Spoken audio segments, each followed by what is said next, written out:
Dozens of Palestinians have performed prayers at an entrance to the Aqsa Mosque compound to protest against new security measures.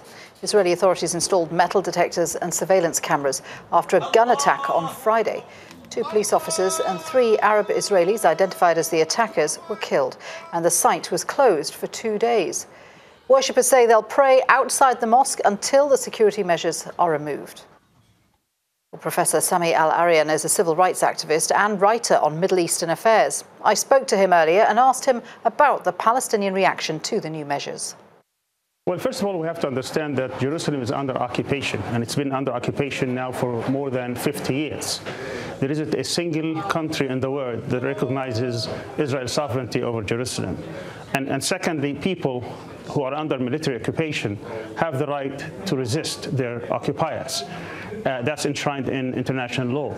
Thirdly, Al-Aqsa Mosque is an Islamic mosque, has been an Islamic mosque now for 1441 years. So the presence of military personnel, soldiers, settlers is totally unsettling to the Palestinians and illegal. And fourth, this is the first time in the history of the mosque that the call to adhan, the call to prayer, is silent, and Palestinians are prevented from praying in the Aqsa Mosque. Now, since Friday, that's been the case. And finally, we have to put this into context. This right-wing Israeli government has been trying for many years now to partition Al-Aqsa Mosque. And this is where this whole episode, this whole crisis was created, with that background. And even President Erdogan, a few months ago, called on Netanyahu to cease and desist, and also called on him that he is playing with fire. So they're trying to partition Al-Aqsa Mosque both in space and time, which is totally illegal. OK, so in the past, when there have been crises over this holy site, the US has intervened and obtained agreements that the status quo would be preserved. Do you think it's likely the US will get involved again now that a new administration is in place?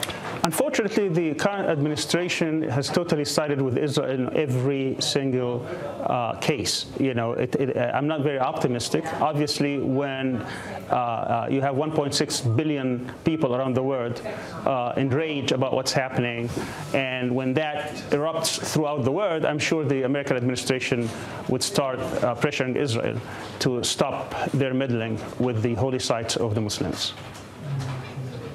So what does this mean for worshippers at Al-Aqsa Mosque? Do you foresee tensions escalating, and where could it lead? I certainly hope not, because as I said, Palestinians have been praying in Al-Aqsa Mosque for centuries, and since the start of the occupation over half a century ago, they always had the right, and indeed they were praying.